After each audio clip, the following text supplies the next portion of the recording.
پورہ سے، مغل پورہ لاہور میں، میرا خیال ہے انہوں نے شہر کا نام نہیں لکھا ہوا ہے. یہ امریکہ اور مغربی ممالک نے افغانستان کی جنگ میں تقریباً 200 کھرب خرچ کیے اور بدلے میں رسوائی حاصل ہوئی. یہی رقم اگر دنیا کی فلاح و بہبود کے لیے خرچ کی جاتی تو امریکہ کی دنیا بھر میں تعریف ہوتی. اور آپ صاحب پلیز ٹیک اٹ ایزی، انہیں تعریفوں شریفوں سے کوئی دلچسپی نہیں ہے. طاقتور آدمی کو اس بات کی کوئی پرواہ نہیں ہوتی کہ للو پنجو کمی کمین اسے گالیاں دے رہے ہیں، یہ بددعائیں دے رہے ہیں. نو، یہ چنگیز خان سے لے کے آج تک آپ اپنے دیکھ لیں، جس قسم کے لوگ اقتدار میں آتے ہیں، پالیٹکس میں آتے ہیں، ان کا عام لوگوں کے ساتھ کیا رویہ ہوتا ہے. زمینوں پہ ناجائز قبضے، نہ بیوہ کو دیکھتے ہیں، نہ کسی یتیم کو دیکھتے ہیں. ان کو تو پرواہ نہیں ہوتی، تعریف کرو نہ کرو بھائی، میں نے کسی کمی سے تعریف کروا کے، یہ سوچ ہوتی ہے کہ میں نے کسی کمین سے تعریف کروا کے، کیونکہ مجھے تمغہ ملنا ہے، میں جیسا چاہوں گا ویسا کروں گا. اچھا، اب 200 کھرب بھوکے ننگے لوگوں کے لیے، کمزور معیشتوں کے لیے، مقروض ملکوں کے لیے تو بڑی رقم ہے 200 کھرب. او بھائی، ان کے لیے it's not even peanuts. پہلی بات تو یہ. دوسری یہ ہے کہ وہ کل بھی سپر پاور تھے، جس پہ یہاں ہم ڈھول بجا رہے ہیں، لڈیاں ڈال رہے ہیں، وہ آج بھی سپر پاور ہیں. اور مستقبل قریب میں بھی ان کا یہ سٹیٹس میں نہیں کم از کم خطرے میں دیکھ رہا. اور اگر بالفرض ان کی سپر پاوری ان سے شفٹ ہو کے کہیں اور چلی جائے تو وہ بھی آپ کے ساتھ یہی کچھ کرے گا. خاطر جمع رکھیں، زندگی اس طرح نہیں ہوتی. سگے بھائیوں کے دوران جب فاصلہ سماجی اقتصادی بڑھ جاتا ہے، آپس میں رشتے نہیں ہوتے. جھوٹ ہے، غلط ہے. ایک بھائی ٹاپ پہ ہو، دوسرا پڑھ رہ جائے، اس کی اولاد بھی بیچاری اسی طرح ہو، تو وہ اپنی بیٹی کا یا بیٹے کا رشتہ آپس میں ہو سکتا ہے؟ نہیں ہوگا. جو خوشحال بھائی ہے، جو طاقتور ہے، جو انفلوئنشل ہے، جو پڑھا لکھا ہے، فلانا ہے، اس کی تو بیوی تلوار نکال لے گی کہ تم نے بیٹی کو یا بیٹے کو جہنم میں جھونکنا ہے. ان کے پلے ہے کیا؟ ان کی تو تعلیم بھی پراپر نہیں ہے. سو اس طرح نہیں بھائی، دنیا کو سمجھیں، دنیا کیسے چلتی ہے اور اس کو نیچے سے دیکھیں. گھروں کا ماڈل سامنے رکھ لیں، دنیا سمجھ آ جائے گی آپ کو. اچھا، دوسری طرف زندہ حقیقت کیا ہے؟ وہ بھائی 20 سال بیٹھے رہے، ان کی مرضی پھر یار لائبلٹی ہے، چھوڑو، ختم. چلے گئے، کیوں چلے گئے، کیسے چلے گئے، دوحہ میں کیا معاہدہ ہوا، اس کی تفصیلات وغیرہ دیکھیں. حقیقت کیا ہے دوسری جو بہت تکلیف دہ ہے؟ افغانستان کل بھی بہت پسماندہ تھا، بہت، آج بھی بہت پسماندہ ہے. اللہ کرے ان کا مستقبل روشن ہو، وہاں علم ہو، تعلیم ہو، صحت ہو، معالجہ ہو، تحفظ ہو، خوبصورت کنٹمپرری اپنے عہد کے ساتھ ہم آہنگ شہری ہوں، وہاں بڑی بڑی ایجادات جنم لیں، ایک قابل رشک ملک بن کے ابھرے. ادروائز ریالٹی، گراؤنڈ ریالٹی کیا ہے؟ آج تک ادھر چلے گئے. اچھا بھائی، کل وہ آ گئے، آپ نے روک لیا ان کو، خود چلے گئے، نہیں سوٹ کیا، چلے گئے. بھائی بندے کئی پروجیکٹس انسان کرتے ہیں، اربوں روپیہ اس پہ خرچ کر دیتے ہیں، پروجیکٹ نہیں کلک کرتا، نہیں ٹیک آف کرتا. وہ سمجھ آئے ہوگا یار چلو کوئی اور کام کر لو. سو اتنا اس کو سیریسلی نہیں. اصل بات یہ کہانی بنیادی کیا ہے؟ وہ آج بھی سپر پاور ہے، افغانستان آج بھی پسماندہ ہے. ختم.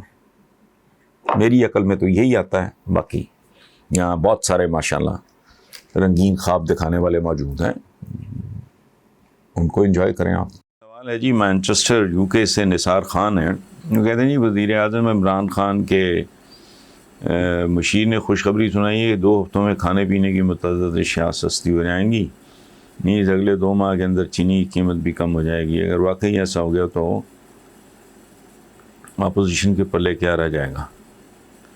نثار خان صاحب، اپوزیشن کے پلے تو ٹیکنیکلی سپیکنگ اب بھی کچھ نہیں.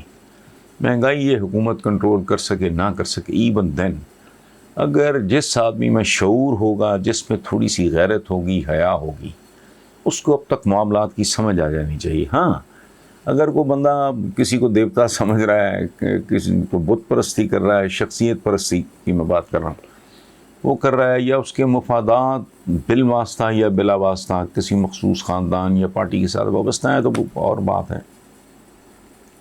عام پاکستانی کو تو اب تک سمجھ آ جانی چاہیے کہ ان لوگوں نے اس ملک کو وہاں پہنچایا ہے جہاں عمران ہے کو بہت بڑا اسٹیٹسمن مدبر بھی ہوتا ہے نا, اگر تجربہ کار, تو وہ بھی اٹ ٹیکس ٹائم. مطلب ٹرننگ دا ٹیبلز بالکل ہی وہ مذاق تھوڑی ہے. ریورس کا سفر تھا, اس کو روکا ہے, اب پھر فرسٹ ایئر میں گاڑی پھر آگے چلے گی تو ٹائم لگے گا. تو باقی رہ گیا یہ وزیر اعظم کے مشیر کا, یہ چھوڑتے رہتے ہیں اس طرح کی سستی ہو جائیں گی, مہنگی ہو جائیں گی. اب ڈالر جس طرح ہاتھ سے نکلا جا رہا ہے, میری سمجھ سے باہر ہے کہ اس طرح سستی ہو جائیں گی, لیکن اگر ہو جائے تو بہت اچھی بات ہے. ابھی ریسنٹلی پیٹرول بڑھا ہے, وہ کسی کا باپ بھی نہیں قیمتوں میں بڑھاوے کو روک سکتا, چونکہ چیزیں گھروں میں تو نہیں, دکانوں میں تو نہیں اگتی نا, آتی ہیں. اگر آپ کی ٹرانسپورٹیشن کاسٹ ہی بڑھ گئی ہے تو آپ کیسے کم کر لو گے؟ زیادہ سے زیادہ حکومت یہ کر سکتی ہے, یہ بانگیاں مارتے ہیں مشہور. آپ جو انتظامی کمزوریوں کی وجہ سے جو اس معاملے میں جو مہنگائی ہوتی ہے انتظامی نااہلی کی وجہ سے, وہ روک سکتے ہو آپ. باقی تو سپلائی اینڈ ڈیمانڈ ہے. مجھے اگر یہ پین 5 روپے میں کاسٹ کر رہا ہے, how can you tell me to sell it for 5 rupees? میں پاگل ہوں؟ میں نے وہ دکان کے اوور ہیڈس ہیں یا اسٹور کے یا وٹ ایور, بنگی بات ہے. سپلائی اینڈ ڈیمانڈ یہ ایک انٹرنیشنل اصول ہے, اس کو آبزرو کرنا پڑتا ہے. ہاں جو آپ کی نااہلی, نالائکی, بد انتظامی, بدصورتی, رشوت خوری, حرام خوری کی وجہ سے جو ہوتا ہے وہ ذخیرہ اندوزیاں اور یہ اور وہ, اس کو آپ ہینڈل کر سکتے ہو. اس سے زیادہ مشار کیا کرے گا؟ فرزند شرجیل ہیں شاہدرہ سے, وہ کہتے ہیں جی کیا میڈیا اتھارٹی بل کے منظور ہوتے ہی پاکستان کا میڈیا مکمل حکومت کے کنٹرول میں آ جائے گا؟ کیا سوشل میڈیا اور قومی میڈیا پہ اظہار رائے کی آزادی ختم ہو جائے گی؟ حکومت ہر حال میں اس بل کو منظور کیوں کرانا چاہ رہی ہے؟ دیکھیں پردھان صاحب, یہ ہر حکومت کی یہ خواہش ہوتی ہے کہ اس کو فرینڈلی قسم کا میڈیا ملے, تو وہ اس کو آپ علیحدہ رکھیں. میں نے تو رپورٹ کارڈ میں ایک تجویز دی ہے کہ بھائی دونوں طرف ویل میننگ اچھے پڑھے لکھے لوگ بیٹھے ہیں, بیٹھ کے امیکیبلی طے کر لو. وہ کہہ رہے ہیں فیک نیوز کیا ہے, اس کو ڈیفائن کریں, اس کا بندوبست کر لیں. ان علاقوں میں حکومت چونچے نہ مارے, منہ نہ مارے, جو بنتا ہی نہیں ہے, رہ گیا کنٹرول, تو وہ نہیں ہو سکتا. میڈیا کیا ہے؟ میڈیا ہے ہواؤں کو مٹھیوں میں گرفتار کرنے کی کوشش. نہیں, آپ پرفارم کرو گے, بہت اچھا کوئی پرفارم کر رہا ہو, اس کے بارے میں کوئی اخبار, کوئی مضمون نگار, کوئی تجزیہ نگار, کوئی کالم نگار اگر الٹی سیدھی بات کرے گا, لوگ کہیں گے لعنت ہے, دور پھٹے منہ تیرے. دوسری طرف آپ تعریفیں کرتے جاؤ, گراؤنڈ ریالٹیز کچھ اور کہہ رہی ہیں, نہیں ہوگا. لیکن بہرحال اور بعض اوقات دونوں موقف ٹھیک ہوتے ہیں. فیک نیوز اپنی جگہ پہ ریالٹی ہے, لیکن اس کو سمجھنا ضروری ہے. ادھر سے میڈیا کے نمائندے بیٹھے ہیں, ادھر سے فواد چودھری بیٹھے ہیں یا ان کے ساتھی بیٹھے ہیں, وہ ہمارا وہ چھوٹے بھائیوں کی طرح ہیں جو اسٹیٹ منسٹر ہیں. تو فاروق حبیب کی میں بات کر رہا ہوں, تو بیٹھ کے امیکیبلی سیٹل کر لیں. یہ ملک نہیں اس طرح کے تماشوں کا متحمل نہیں ہو سکتا. لکھا عمران احمد ہیں کہ جی فواد چودھری عالم سواتی کے الیکشن کمیشن کے بارے میں الزامات پہ آپ کیا کہنا چاہیں گے؟ آئینی ماہرین کے مطابق الیکشن کمیشن کے پاس ہائی کورٹ کے برابر اختیارات ہوتے ہیں. کیا دونوں وزراء نااہل ہو سکتے ہیں؟ میں بار بار یہ کہہ رہا ہوں, سیاست نام ہے مفاہمت کا, اور پاکستان جن حالات سے گزر رہا ہے ان میں تصادم کو, اختلاف کو, جھگڑے کو, ٹینشن کو جتنا کم کیا جا سکے اتنا بہتر ہوگا. باقی اگر الیکشن کمیشن وہ جو کیا عالم سواتی صاحب نے کچھ ضرورت سے زیادہ ہی انہوں نے تجاوز کر گئے, تو اگر کوئی ثبوت ہیں تو بات کریں.